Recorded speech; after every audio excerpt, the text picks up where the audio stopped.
Bonjour à tous, bienvenue sur la chaîne de l'Hexamone Crypto. Nous sommes le dimanche 4 août 2024, il est 10h55. On va faire un point bien sûr sur les news, on va regarder le Bitcoin et on va regarder les altcoins. On démarre avec cette cryptomap, vous le voyez, cette semaine a été quand même assez catastrophique du côté des altcoins. On a un Bitcoin forcément qui a chuté de 10% cette semaine. Alors forcément, quand le Bitcoin chute, tout le marché crypto chute avec lui. Le Tao moins 25, Injective moins 25, on a le PP moins 28.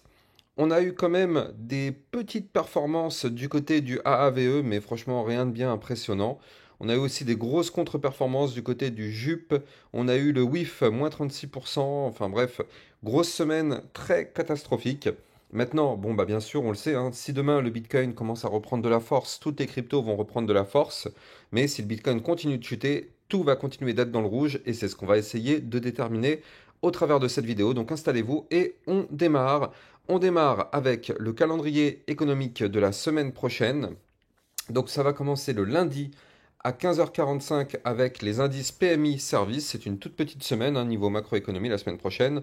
On aura le PMI Service, indice PMI non manufacturier de l'ISM, le stock de pétrole brut ainsi que les inscriptions hebdo au chômage du jeudi 8 août 2024. Donc là, c'est pas grand-chose, semaine prochaine, c'est pas un calendrier très chargé. Du côté du Fear and Greed Index, on est actuellement à 34, c'est-à-dire que là, on est toujours dans la peur. Donc là, une prochaine, enfin, si jamais le Bitcoin fait une nouvelle chute, on risque de se retrouver très rapidement dans l'extrême peur. Donc ça, en général, c'est toujours des bons moments pour des opportunités de rachat. Du côté des news, bah pareil, pas grand chose sur ce qui s'est passé hier. Donc là, on a eu tout de même quelque chose d'intéressant du côté de Warren Buffett via sa société Berkshire Hathaway qui a récemment pris une décision majeure en liquidant 50% de ses participations dans Apple. Cette décision est particulièrement significative puisqu'Apple représentait la plus grande participation de Berkshire Hathaway. Suite à cette vente massive, Berkshire dispose désormais de plus de 277 milliards de dollars en liquidité. Donc c'est hyper intéressant de voir ça. On va voir qu'est-ce qu'ils vont faire de toute cette somme d'argent, dans quoi ils vont la réinvestir par la suite. On verra ça de toute façon dans les prochains jours. On voit aussi du côté des États-Unis que le projet de loi sur la réserve stratégique du Bitcoin a été présenté par la sénatrice Cynthia Lummis pour vote. Donc on va voir si ça aboutit à quelque chose ou pas. Elle souhaite que le gouvernement achète plus d'1 million de Bitcoin comme réserve stratégique. Trump a également suggéré que ça pourrait aider à rembourser la dette nationale de 35 milliards de dollars. Donc effectivement, très intéressant là aussi. On va voir si vraiment cette loi aboutit, si cette loi est votée. Si cette loi est votée, effectivement, ça pourrait être plutôt une news plutôt intéressante du côté du Bitcoin. Voilà, pas grand-chose à dire du côté des news. On aura d'autres news sûrement qui vont tomber en début de semaine. Là, c'est le week-end, donc en général, c'est plutôt calme. Allez, on va regarder la partie analyse technique, mais avant ça, je rappelle bien évidemment que tout ce que je vais dire dans cette vidéo n'est en aucun cas un conseil financier. C'est à vous de faire vos propres recherches et n'oubliez pas que le trading de crypto comporte des risques de perte partielle ou majeure. Alors du côté du Bitcoin, comme vous le voyez sur ce tracé, on a eu un gros rejet cette semaine sur la ligne de tendance baissière que vous voyez ici, ce trait bleu qui est là, qui, je le rappelle, correspond à la ligne de coup d'un pattern en bull flag. Un bull flag, qu'est-ce que c'est? Donc pour rappel, c'est un mouvement qui a lieu après une poussée haussière. Donc là, effectivement, on a eu la poussée haussière. Puis derrière, on fait un retracement comme ceci. Donc nous, on est en plein dans le retracement actuellement. Et donc, en général, ce type de pattern a plus tendance à breaker par le haut plutôt que par le bas. Donc là, effectivement, pour l'instant, ce pattern n'a pas encore breaké. D'un côté, c'est normal, on est en vue hebdomadaire, donc il faut laisser le temps au marché de respirer un petit peu. Mais en termes de probabilité, disons que ce pattern a quand même plus de chances de breaker par le haut pour prolonger le cycle et qu'on ait une deuxième partie de bull run assez intéressante. Donc là, bien sûr, il va falloir être patient. Chaque bougie correspond à une semaine. Donc là, ok, cette semaine, on a été rejeté. On est revenu retester un niveau clé de support majeur aux 60 777 dollars. Pour l'instant, on est un tout petit peu en dessous. Mais bon, étant donné que la semaine n'est pas encore terminée, hein, ça va être dans la nuit de dimanche à lundi. Donc effectivement, pour l'instant, patience. Mais c'est vrai que ce serait bien de ne pas perdre les 60 777 dollars, qui est un gros niveau de support. Si on perd ce niveau de support, attention, le Bitcoin pourrait prendre la direction des 56 913, voire même, pourquoi pas, les 52 920. Ce sont des zones à atteindre en cas malheureusement de cassure validée du support hebdomadaire. Donc oui, vous l'avez compris, on est clairement en danger du côté du Bitcoin. Après, ce qui est intéressant, c'est le RSI. Regardez ça, comment ça se met en place doucement. Là, du côté du RSI, on est revenu retester la zone des 50. Donc là, on est en plein dans la neutralité. Donc ça, c'est plutôt pas mal. Et donc, si on zoome et qu'on regarde que du côté du RSI, bah, qu'est-ce qu'on voit? On voit qu'on pourrait former ici un gigantesque premier bottom. Deuxième bottom, donc ça, si jamais on arrive à remonter par la suite, ça nous formerait le deuxième bottom. Vous le voyez ici, premier creux, deuxième creux. Et donc là, si on arrive à faire ça, alors ça veut dire que du côté du RSI, on pourrait se relancer.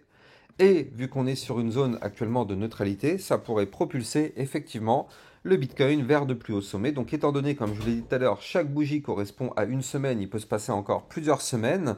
Et donc là, ça pourrait nous porter maintenant vers le mois de septembre, donc à la rentrée. Donc c'est pour ça que là, on pourrait avoir, pourquoi pas, une rentrée assez explosive du côté du Bitcoin. Donc clairement à surveiller. On va voir si ce RSI arrive réellement à former ce double bottom ou pas. Pour l'instant, c'est pas le cas, hein, donc ne crions pas victoire. Et ça pourrait complètement matcher avec ce momentum MACD qui pour l'instant est toujours contrôlé par les bears. Mais là, c'est pareil. On pourrait se dire que dans les semaines à venir, donc peut-être dans 3-4 semaines, voire peut-être plus, les bears pourraient perdre le momentum et avoir un momentum bull. Donc là, ça pourrait matcher aussi avec le mois de septembre. Si on a encore 4 ou 5 semaines, ce serait en plein dans le mois de septembre. Donc clairement, on se dirige peut-être doucement mais sûrement vers une belle reprise de hausse pour la rentrée ou du moins pour le mois de septembre. Donc à surveiller de très très près, on n'y est pas encore, mais voilà, on va bien sûr surveiller tout ça sur ma chaîne YouTube. Alors, du côté du Bitcoin, là cette fois-ci, je suis passé en vue jour. Donc là, malheureusement, attention, on a breaké hier le range. C'est-à-dire que ici, vous le voyez, on a fait une toute petite clôture minuscule en dessous la zone de support des 60 777 dollars. Donc ça, c'est pas forcément une très bonne nouvelle. Alors, la seule bonne nouvelle, c'est qu'en fait, c'est pas une grosse cassure. Vous le voyez, c'est pas une cassure avec du volume. C'est pas comme si on avait clôturé ici, par exemple. On a clôturé à quelques millimètres en dessous du bas du range. Donc oui, c'est une cassure. Oui, elle est validée.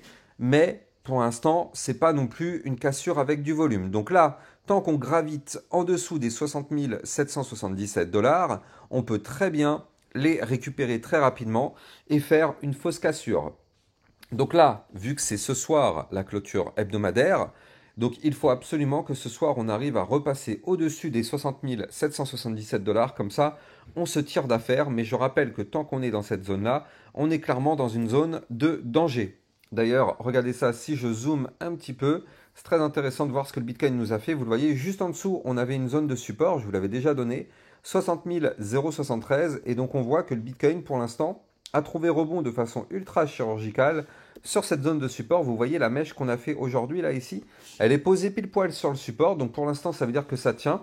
Donc là, tant qu'on est au-dessus de ce support, ça nous permet d'avoir un espoir de réintégrer ce range par le bas.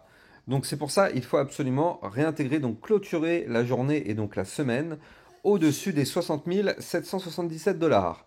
Si malheureusement on n'arrive pas à faire ça, alors vous l'avez compris, ça risque d'être une cassure avec un pullback, parce que là actuellement on est en train de faire le pullback de la cassure, c'est-à-dire qu'on revient à retester les fameux 60 777 qu'on a breakés. Pour l'instant on n'arrive pas à les regagner. Donc attention à ne pas faire une cassure pullback pour mieux cracher. Parce que là, si c'est le cas, dans ce cas-là, ce serait pour aller chercher le support suivant à 59 493, puis le suivant à 58 930, ou encore les 58 106, et pourquoi pas les 57 386 dollars. Donc là, pour l'instant, vous l'avez compris, du côté du Bitcoin, on n'est clairement pas dans une belle zone de confort, hein. Pire que ça, on est vraiment dans une zone de danger. Donc là, il faut absolument reprendre de la force et il faut absolument regagner cette résistance qui nous a rejeté hier, celle qui se trouve à 62 231. Vous le voyez, hein, hier on est venu la tester elle nous a rejeté et c'est à cause d'elle que malheureusement, on a fait cette clôture sous le bas du range. Donc là, c'est bien sûr ce niveau clé à récupérer si on veut reprendre de la force.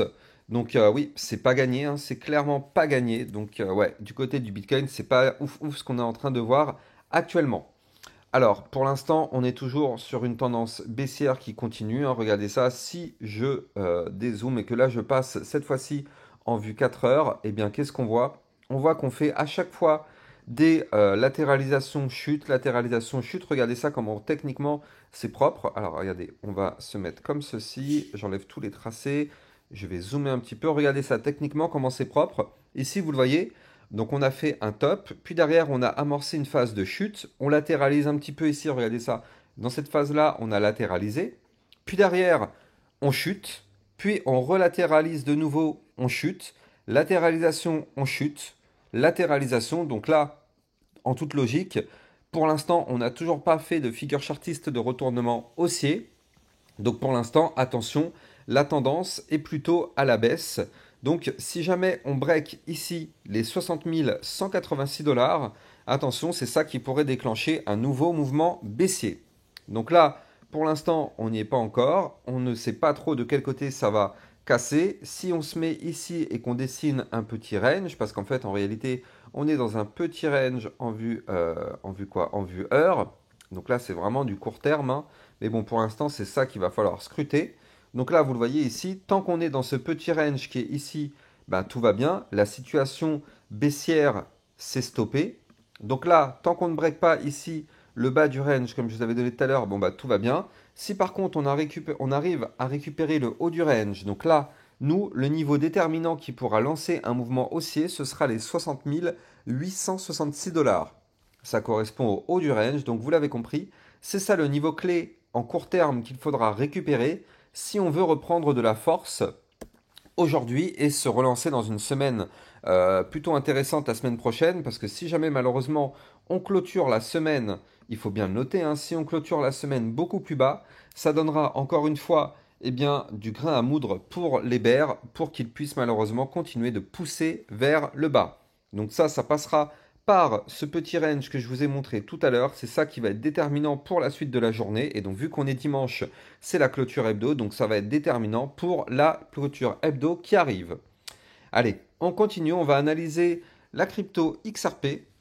Avant ça, je rappelle que pour trader toute cette volatilité, vous pouvez utiliser mon lien de parrainage Binance que vous allez trouver en description de cette vidéo. Ça vous permet de trader sur une plateforme sécurisée vu qu'elle est enregistrée PSAN auprès de l'AMF. Il n'y a donc pas de risque de blocage ou de fermeture de cette plateforme comme ça a été le cas pour Bybit. Et je rappelle que ça vous permet aussi au passage d'obtenir un bonus à vie sur vos frais de trading. Donc vous avez le lien en description de cette vidéo. Je rappelle aussi au passage que pour suivre toutes mes actualités, vous pouvez aussi me suivre sur Twitter. Vous avez là aussi le lien en description de cette vidéo. Ça vous permet de suivre toutes les news, toutes les actualités concernant l'environnement crypto-monnaie. Allez, du côté du XRP, pour l'instant, vous le voyez, on est de nouveau en train de rebondir sur le ruban de moyenne mobile. Donc ici, vous le voyez. Donc là, il ne faut absolument pas perdre les 0,5452 et surtout le support des 0,5327. Tant qu'on est au-dessus de ces supports-là, bah, tout va bien. Tout va bien. Si maintenant on commence à perdre ces supports, attention, parce que le prochain gros support qui nous attendrait du côté du XRP, ce serait les 0,4704 ici, ce qui pourrait déclencher un mouvement malheureusement baissier de combien? Bah et ouais, moins 14%, ça ferait encore très très mal, hein, ça ferait très très très très mal. Surtout que là, on voit quand même qu'on est sur une semaine très très très violente. Donc là, bien sûr, vous le savez, à la seconde où le Bitcoin se remet à chuter, tout le marché crypto va continuer de chuter. Et donc forcément, cette cryptosphère qui se retrouve dans l'intégralité dans le rouge pourrait être dans le rouge, mais encore plus profond. Donc effectivement, surveillons bien le Bitcoin. C'est lui, encore une fois, qui dirige le marché. Donc là, du côté du XRP, vous l'avez compris, on est en zone dangereuse. On est actuellement sur des supports qu'il ne faut pas perdre. Par contre, si on veut reprendre de la force, il faut récupérer la résistance qui est en train de nous rejeter actuellement au 0,5578. Pour l'instant, c'est elle qui nous rejette. Donc tant qu'on est sous cette résistance, on se met en danger. Si par contre on arrive à regagner cette résistance, alors oui, là dans ce cas-là, on pourrait avoir un bol d'air pur pour pourquoi pas remonter, chercher la résistance des 0,5851 ou encore les 0,73. Mais là, pour l'instant, vous le voyez, on est bloqué. Donc là, c'est plutôt dangereux plutôt que plutôt une zone sympa. Donc là, il faut vraiment faire extrêmement attention à ça hein, tout de même. On n'est clairement pas tiré d'affaire. Allez, on jette un coup d'œil sur l'Ethereum. L'Ethereum qui lui aussi, aïe, aïe, aïe, aïe, aïe, il tente, bah non, c'est pas qu'il tente en fait, c'est qu'il a breaké malheureusement hier son dernier point bas. Vous le voyez ici, on avait fait ce point bas qui est là. Et bien regardez, la clôture d'hier a clôturé en dessous ce point bas. Donc ça, c'est pareil, c'est encore une très mauvaise nouvelle du côté de l'Ethereum. Très mauvaise nouvelle. Donc là, effectivement, pour l'instant, on est bloqué. Alors, tout de même, il faut le noter, on a rebondi pas n'importe où. On est venu chercher ma zone de support que je vous avais donné hier, les 2900 dollars. Vous le voyez ici, le trait qui est là. C'est le support. Donc, on est venu trouver rebond dessus. Donc, pour l'instant, c'est vrai que ça tient. Donc, tant que ça tient, eh bien, on peut se dire qu'on peut avoir un rebond sur ce niveau clé. Maintenant, on va pas se voiler la face, hein. À la seconde où Bitcoin se met à cracher, on va péter ce support par le bas et malheureusement, on déclenchera un nouveau mouvement baissier du côté de l'Ethereum. Donc soyons extrêmement prudents. Après, tout de même, ce qui peut être sympa, c'est si jamais on arrive à trouver rebond sur ce support actuel, bah regardez ça. On pourrait former ici un gigantesque double bottom pour pourquoi pas se relancer. Mais bon, clairement, vu comment c'est parti, ça risque d'être extrêmement compliqué. Dans tous les cas, ce qu'il faut se dire du côté de l'Ethereum, c'est qu'on a breaké ici un niveau clé. Un niveau clé qui se trouve à 3124 dollars. Ici, vous le voyez. Donc là, ce niveau clé, il y a quand même de fortes chances que dans les prochains jours, on revienne rechercher ce niveau clé. Et donc pour ça, on n'a pas le choix. Il va falloir trouver un rebond quelque part. Donc si ce rebond, c'est sur les 2900 dollars, bah du coup, ça pourrait être là la zone sur laquelle on pourrait venir faire le pullback. Mais ce qu'il faut se dire, c'est que quoi qu'il arrive, tôt ou tard, les 3100, combien c'était? Les 3124 dollars, on reviendra les retester parce que c'est un pullback. Et à chaque fois qu'on break un niveau clé, on revient le retester. Donc là, effectivement, ce niveau clé, on reviendra tôt ou tard dessus. Alors, est-ce que ça passera par une nouvelle chute avec un rebond sur les 2700, voire même les 2500 dollars? On n'en sait strictement rien, on n'a toujours pas de boule de cristal. Mais tout ce qu'on sait, c'est qu'on reviendra rechercher ce niveau clé. Donc là, il faut s'armer de patience et voir ce qui va se passer dans les prochains jours. Et donc là, on va aller checker, bien évidemment, comme d'habitude, notre Solana que j'analyse tous les jours sur ma chaîne YouTube. Alors, le Solana, qu'est-ce qu'il nous fait? Il est où déjà le Solana? Alors, il est où? Il se cache ici, voilà. Donc là, du côté du Solana, bah ouais, bah oui, bah bien sûr, bien sûr. À partir du moment où on avait réintégré ici le range, je vous l'avais dit, hein, ça, ce serait une nouvelle horrible de réintégrer le range par le haut. Donc il fallait surtout pas réintégrer sous les 160 dollars. Malheureusement, c'est ce qui a été fait, vous le voyez. Donc à partir du moment où on réintègre un range par le haut, le but théorique est d'aller chercher le bas du range. Donc là, en théorie, si on suit la logique, on devrait aller chercher les 126 dollars du côté du Solana. Maintenant, est-ce que dans la pratique, c'est ce qui sera fait? Bah écoutez, on a quand même des supports majeurs, notamment la moyenne mobile 200 périodes, c'est la moyenne, oui c'est ça, la moyenne mobile 200 périodes qui se trouve ici à 139 dollars. Puis derrière, on a quand même un support à 135. Donc si on perd ces deux niveaux clés de support, alors oui, ça augmenterait probablement ça augmenterait considérablement les probabilités de revenir rechercher le bas du range. Maintenant, ce sont des zones de support, donc on peut très bien se dire oui, la chute est terminée, on a trouvé rebond sur ces supports et on se relance. Maintenant, dans tous les cas, on a cassé hier une zone de support majeure, les 143,81, qui correspondait en plus de ça au milieu du range. Donc là, vous l'avez compris, tous les indicateurs sont au rouge du côté du Solana et pourraient indiquer eh bien, le fait de vouloir aller chercher le bas du range qui se trouve quant à lui à, je le rappelle, à 126 dollars.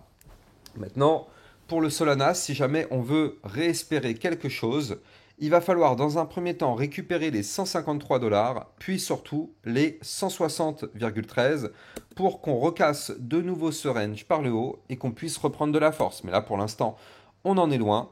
On va voir comment le Bitcoin va clôturer sa semaine. Est-ce que le Bitcoin va réussir à récupérer sa zone de support ou est-ce que malheureusement le Bitcoin va continuer de cracher? Bah ça, ce sera clairement défini par la réintégration ou non de ce range. On verra ça de toute façon dans la nuit de dimanche à lundi, donc cette nuit, et on verra demain matin au réveil où est-ce qu'on aura fait cette clôture, parce qu'à moins que vous voulez rester réveillé jusqu'à 2 heures du mat.